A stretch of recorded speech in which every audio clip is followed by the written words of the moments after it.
Hello, and welcome to this week's Movie Math, where the 2024 summer movie season, already infamous, I hope this has a happy ending, but the first month has ended with the wimpiest of whimpers. 5, wait till you hear about the fifth one, but basically 4 small movies opened in semi-wide release. It's like Hollywood literally is not even trying this last week. All of them under 1,500 theaters. Most of the other films in the top 10 are playing in around 2,500 or more, all the way up to around 4,000 theaters. And sure enough, they debuted at the bottom of the top 10. And as I said, it was 5 movies if you count Disney's Young Woman and the Sea. What a story! So get this, Disney isn't even reporting the box office for this movie. What? Why? Well, the answer to that second question is that apparently Disney only put Young Woman in the Sea in a handful of theaters to qualify for awards season, and will be putting the film, according to the trades on Disney Plus, in just 2 weeks. Make it make sense on 2 levels. This is just a crazy scenario. So Young Woman in the Sea is exactly the type of movie that Disney's detractors have been asking for. And a wide, actually publicized release would have, I think, been an olive branch to those detractors. Heck, with how bad the box office is right now, a legit theatrical release might have opened at number 1. I mean, that's an interesting question. How fast can a movie studio these days pivot when it comes to a theatrical release? Digital, you just gotta press a button, man. But, there's advertising and coordinating with the theaters. I mean, it is just sent digitally to the theaters now as well. But, what is that? How fast, as I said again, could you potentially pivot? Because, again, I think Young Woman in the Sea could have owned the weekend, which would have been real nice for the mouse, who is in need of some victories. And as for it being an awards film, first of all, it's real early for a potential awards film. Now, awards films have opened early before. For instance, Everything Everywhere All at Once opened around, even earlier, in fact. And we've been talking about a couple of awards contenders.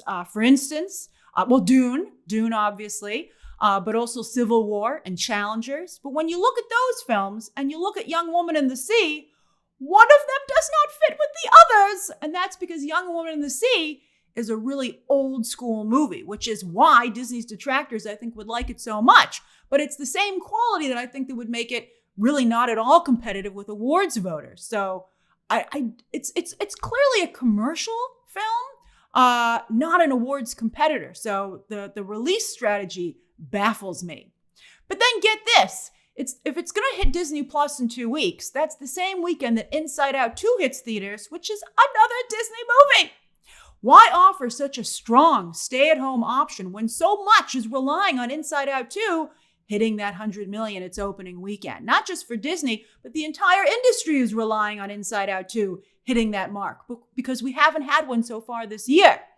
So you would think Disney would be putting every effort into making sure that Inside Out 2 opened at $100 million rather than potentially undercutting it.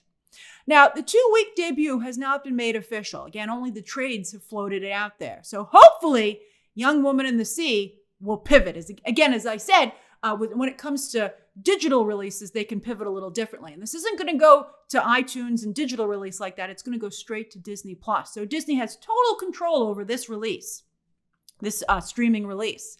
So I see it having 2 options. All right. So the first is that it comes out this coming weekend, right? So, by the way, the industry estimates that it made about $500,000 this weekend in theaters, which would not be enough to qualify for the top 10. So I guess that's one of the reasons that Disney doesn't want to report it. But anyway, we still kind of all know how it did, and we all kind of know the weird circumstances under which it's been released. And it puts it in a weird spot even to go eventually now to Disney Plus, because everybody's like, what's going on with this movie? Now, that curiosity factor could help it if it comes out this coming Friday. It can't come out any earlier because The Acolyte hits Tuesday, and so Disney's going to want to focus on that. But on Friday, I would put out, that's one potential Disney Plus release date. While it's still kind of on people's minds, and they're like, well, let me see this. Disney's been weird with it, and pretty much everyone who's seen it, from critics to audiences, think it's awesome. It didn't get a cinema score because it's playing in so few theaters. But that RT audience score is pretty sweet, and I feel on point. Now, the other option would be to hold it until the 4th of July weekend. Now, this year, 4th of July falls on a Thursday, so that's beautiful. You've got Wednesday, July 3rd, all the way through Sunday, July 7th, where people can watch a whole lot of content. And one of those things could be Young Woman in the Sea, particularly because it has patriotic elements, because Trudy Etterly, among the many things that she did, was be an American Olympic swimmer. So I think it's a very good fit with the 4th of July holiday weekend, and it gives Inside Out 2 some breathing room. In fact, I don't really believe Disney has anything for the holiday, for that holiday weekend, so I think that would be perfect. Back to Inside Out 2, Pixar's been having a lot of really bad luck, as we all know. And some of it's been friendly fire from Disney overall, but then some of it's been self-inflicted from the current leadership and also the current creatives. In fact, because we've been seeing all these headlines as the Inside Out 2 PR machine ramps up. And Pete Docter is like, maybe we'll make Finding Nemo 3. And we're all like, Finding Nemo 2 was not very good. Why would you make another one? Also, wasn't Ellen canceled? I mean, Finding Nemo 2, aka Finding Dory, did make $1 billion, but I do think it hurt the brand overall, people's perception of the brand. Just like people are kind of like wavering on Toy Story a little bit. Although we'll see how Toy Story 5 does. And we'll see how Inside Out 2 does. Pixar feels that sequels will be what brings it back. And we'll see. Maybe it will. But I think we're in a weird space right now where who knows what's going to happen with anything. Hollywood and everything is off. I was going to say it a little bit later, but some of you have been even saying that the video game industry is having problems. Everything's real weird right now. So yeah, we'll do a deep dive on Pixar once we see how Inside Out 2 actually does do at the box office. Because, that's going to be a big indicator of their future.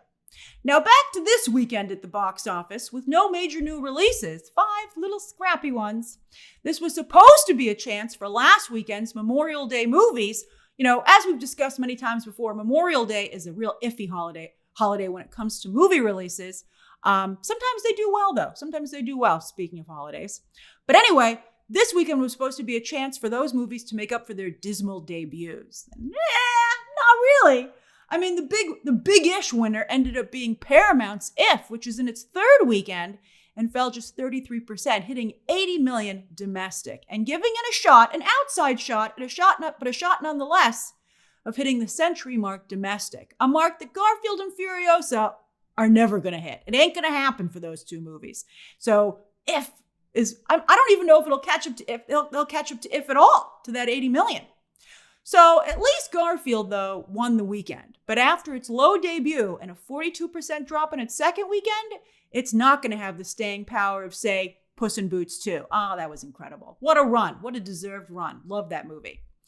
And then, of course, coming up fast are animation family film juggernauts Inside Out 2 and Despicable Me 4. So Garfield's going to hit digital and then Netflix, because it's a Sony movie, real fast. And in fact, I believe that's where it belongs. I saw it this weekend. I'll tell you my thoughts in just a moment. But first off, many of you have been quick to point out, a lot of you, again, Disney has a big problem with audiences. And so many of you are quick to defend anything that you see as competition. So you're like, don't say anything bad about Garfield. With a $60 million budget, which is pretty sweet, it's already at the break-even point. And it is, but it would be nice if it made some money. And it will down the line on digital and then streaming. But still, when you see how all the other recent animated movies have been doing, it missed the mark. This was something that should have been bigger for Sony. Now, as I said, I saw Garfield this weekend. It was a cute matinee, the dreaded cute. But really, I think it was strictly a kiddie play. Very little effort made to appeal to adults, which is weird because adults love cats. Catterday trends every Saturday on Twitter/X. They kind of tried to play into that a little bit, but I don't think they did nearly enough. And then also, it was Garfield in name only. What a crazy adventure they sent that cat on that really they could have sent any character on. It did not seem like a Garfield adventure whatsoever. Garfield, in fact, does not go on adventures. That's the whole point of Garfield. And I think all of that might be some of the reasons of why it didn't connect like other recent animated fare. But it's doing better than Furiosa, which cost $100 million more to make. This is bad. In a year of bad. So Furiosa not only fell 60% in its second weekend. Now, sometimes blockbusters fall that much. It's not necessarily bad. But when you open so low, it becomes really bad. Also, by comparison, Fury Road fell just 46% in its second weekend and opened bigger 9 years ago. So inflation, they never factor in for inflation because it makes these stories even more depressing. But yeah, we all know inflation's in that story. So Furiosa not only fell 60% in its second weekend, but it tumbled to third place with not one but two family films doing better. And those family films are splitting the family audience and yet still doing better than Furiosa. Furiosa failed to counter-program, and then also it shows how bad an idea it was to open an R-rated movie over the holiday Memorial Day weekend, when clearly people are interested in, family fare, stuff they can see as a group. Now, Chris Hemsworth has already hit the panic button. In other words, entering talks for the G.I. Joe Transformers crossover. So Hemsworth, he's running out of theatrical options at this point for his career. And Paramount, thankfully, they still feel pretty good about him because he's doing a voice in their upcoming Transformers 1 animated movie, had a trailer for it in front of Garfield, and that apparently has tested very well. Although I think it's going to have similar problems to Garfield in that it's not made at all to appeal to adults, which is going to severely limit its audience. It could have been like a really cool, although we'll see how the Lord of the Rings animated movie does. But, it could have been like a DreamWorks animated movie or back in the day, a Pixar animated movie, but instead it's like going to be like Paw Patrol or something, right? Which is, I think, the same space you've seen Garfield perform in. But yeah, they still feel good about Chris Hemsworth, right? So now Paramount can likely get a big shiny Marvel star at less than they otherwise would have, right? His price has come down, but not down so much that it's not still a pretty good payday for him. And it keeps his theatrical career alive. He has the Extraction films, but those are on Netflix. And so he'd like to still be a movie actor. And maybe, just maybe, that'll turn his movie career around. Just keep things alive. You never know what might happen. I mean, the movie could be good or at least successful. Because as we know, a movie doesn't have to be good to be successful necessarily. Just ask the previous Transformers movies. Some people must have liked them at some point. I never really got them, but they were kind of fun for a hot minute. All right, but at least Chris Hemsworth has an escape pod. Already, Hollywood is saying George Miller can kiss away the chance to make any more Mad Max movies. He'd wanted to make at least one more. And speaking of stuff you can kiss goodbye, I think that Furiosa will not be an awards contender, even though Fury Road had a lot of Oscar nominations and wins. Now, there were some really nice elements in Furiosa, but I bet you that Warner Brothers, who's strapped for cash still, and also is pretty frugal, that's Zazie, he's not going to spend money where he doesn't think it will count. They might not even run an awards campaign for Furiosa anymore. Why not double down on Dune Part 2 instead? Why potentially split that awards vote when Furiosa didn't even do well? Put it all behind Dune, which, by the way, has more movies coming, and there aren't any more Mad Max movies coming. So I think Furiosa and Mad Max is done in every conceivable way. Also, what's going to happen to Anya Taylor-Joy? I mean, she'll still work. And she's got the third Dune movie, by the way. Woo!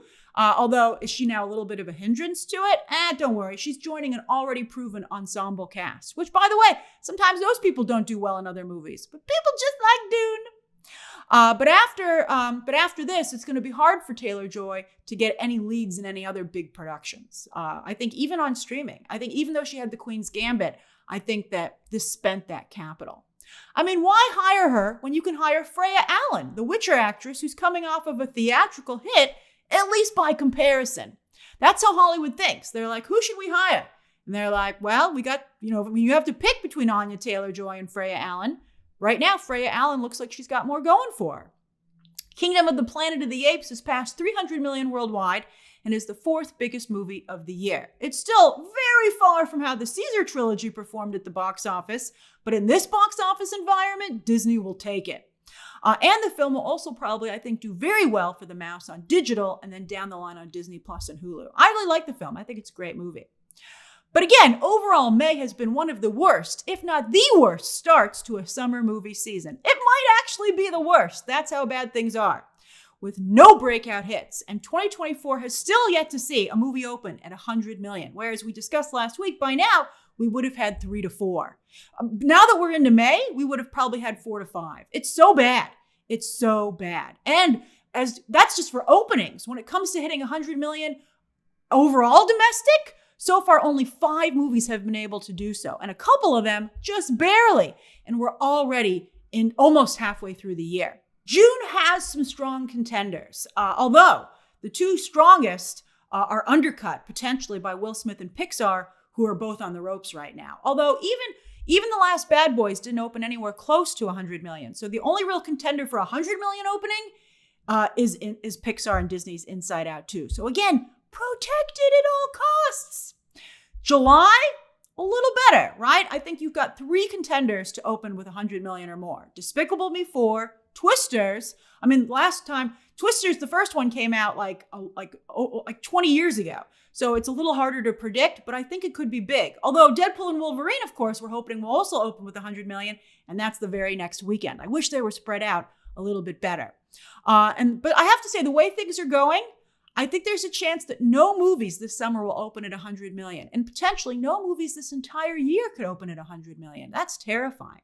That doesn't mean some of them won't do well. Look at how well Dune 2 ended up doing, right? But it does mean that we might also have no billion-dollar movies this year as well. That's really scary. I mean, you would think something like Joker would be Joker 2, but they've changed a lot of it. They've taken a lot of risks. So, it's hard to tell. Now, some of you have pointed out, as I said, that this is just a weird year overall, with a disconnect between companies and their consumers. And again, the video game industry even struggling with a couple of games that should have been slam dunks and also were not. What do you think is going on? And do you think that we can recover? Is it just a bad year, or is it the new normal? It can't be the new normal. Look how well a couple of movies last year opened at over 100 million, and we had some billion-dollar films and very close to it. So it's just, we can do better, but this year's bad. Over on streaming, starting with Nielsen per usual, Fallout might not be number 1 anymore. This is its 4th week on the Nielsen charts. 3 weeks at number 1. But even though it's dropped from number 1, it's still the top original content, show or movie. That's incredible, not just for Prime Video, but for a binge drop. Wow. Speaking not just to the quality of the show and the video game brand, speaking of video games, and some of you have said it even propelled people playing Fallout, right? The games that are already out there. But also, and I think it highlights the lack of competition. For instance, where was the Shogun Bump? This show never made it into the overall chart. I mean, now it's finished and people can binge it, but they have not. It actually fell over on the originals chart. It was towards the top last week, and now it's down to number 9. Its next chance for a bump are the Emmy nominations on July 17th, and then hopefully when the Emmys air in the fall, hopefully it gets a lot of wins. A couple of shows enjoyed an Emmys bump last year, for instance, The Bear. All right, Netflix continues to have solid hits. Baby Reindeer, no fallout despite the online chatter, but a very big hit nonetheless. Dead Boy Detectives and A Man in Full. Well, Paramount Plus was able to keep Knuckles on the chart, on the originals chart, in its 2nd week. Also a binge drop, by the way. But Star Trek Discovery, which is weekly, fell out of the top 10, even though its season is still going. Very interesting.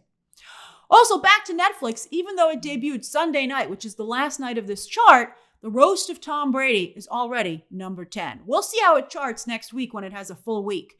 And that special was long, so long. It was like 3 to 4 hours. So that's a lot of minutes. And of course, Nielsen counts by minutes. Back to the overall chart, 2014's The Judge is the only movie on this chart. A film that was pretty mediocre at the box office, and I think pretty mediocre overall. To be fair, though, it did get an A- cinema score. But I think this illustrates some of the content that can really excel on Netflix. It's got a big star to get people to click on it, but it's the sweet spot where it's a big name star, but nobody remembers the content to remember that nobody really liked it very much. People are like, oh, what the heck is this movie? So they click on it and they have it on in the background. Overall, on the overall chart, only 3 things here are original content. Yikes. Everything else, they call it sometimes acquired content or like movies, but I would call it overall repurposed content. And I think that's due not only to the aftermath of the strikes, slowing down the pipeline of new content, but also a verdict on the new content that's currently being put out there. I mean, some of it's very good, for sure.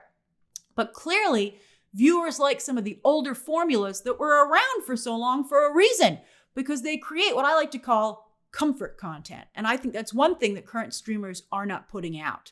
There's a lot of value in comfort content. But I guess they already have it in the repurposed content. And that comes at no extra, speaking of no extra cost to them because they don't have to make it. It's already there. So that's interesting. Maybe that's the new, but then what kind of residuals are being paid out on that content? But that's, I guess, the new syndication. Syndication has also been something that's been popular for a very, very long time.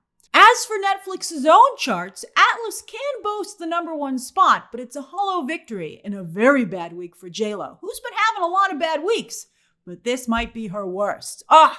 The Mother was just 1 year ago. Huge hit, much stronger debut. But wow, that documentary that JLo released herself since then has done significant damage. In fact, she just had to cancel her tour. Huge headline. Her camp claims it's to spend more time with her family and friends, combating another bad headline that's been hounding her. But there's also significant talk that she had to cancel the tour for lack of sales. Which means, by the way, the Vegas residency that looked like a lock now likely won't happen at all. Forget it, a reduced fee. Before, they thought she could get $1 million a show. Then they thought maybe 500 to 600,000, but I think now she probably won't even have it at all.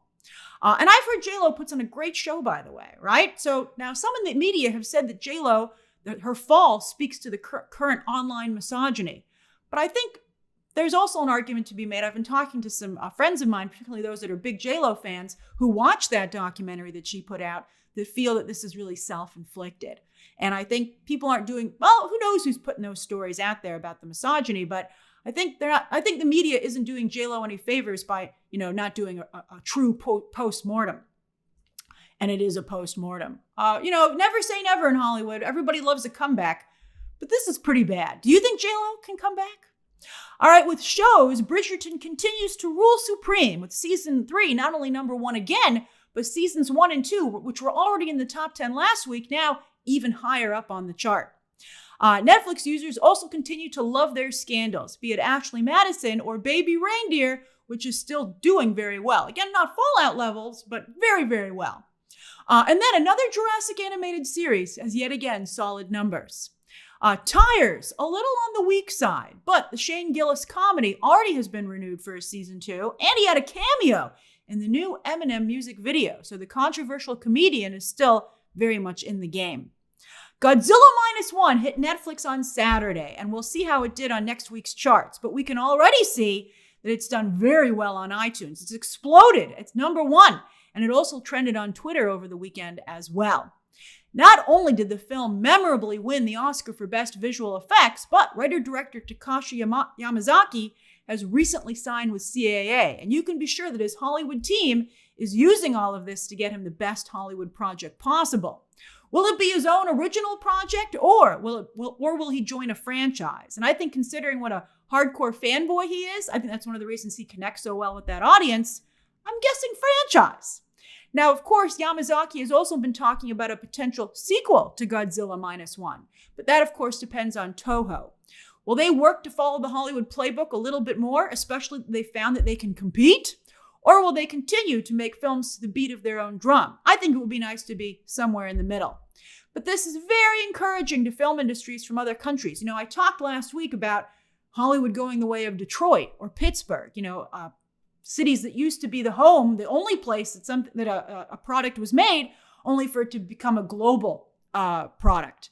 And I think that, this is part of that, with these films out of Japan and also Anatomy of a Fall out of France dominating on the world stage, like we have not seen international films do in the past. And again, I feel a lot of this stems from Netflix, and they're opening up, making audiences, particularly in the West, more open to subtitled content, and also increasing the quality of dubbed content. All right, back to iTunes. Sony's Tarot just dropped and is doing okay, but First Omen also dropped and isn't even in the top 10, but that's because it's available simultaneously on Hulu at no extra cost. The usual suspects make up the rest of the top 10, but it's worth noting that Ungentlemanly Warfare is still in it. Is it the new Beekeeper? Although, while Jason Statham benefited significantly from that film, Henry Cavill and Alan Ritchson so far have not gotten anything off of Ungentlemanly Warfare. In fact, it's their co-star, Hero Fiends Tiffin, who is reteaming with Guy Ritchie for a Sherlock Holmes show, a prequel show that just got picked up. That's actually pretty solid casting. All right, and I think based on how well Ungentlemanly Warfare has been doing on iTunes, I would pick that up if I were a streaming service. So as for this coming weekend, Will Smith faces his biggest test yet post-slap with the new Bad Boys movie. The last Bad Boys, for perspective, opened with $62.5 million on its way to $426 worldwide. Wowza!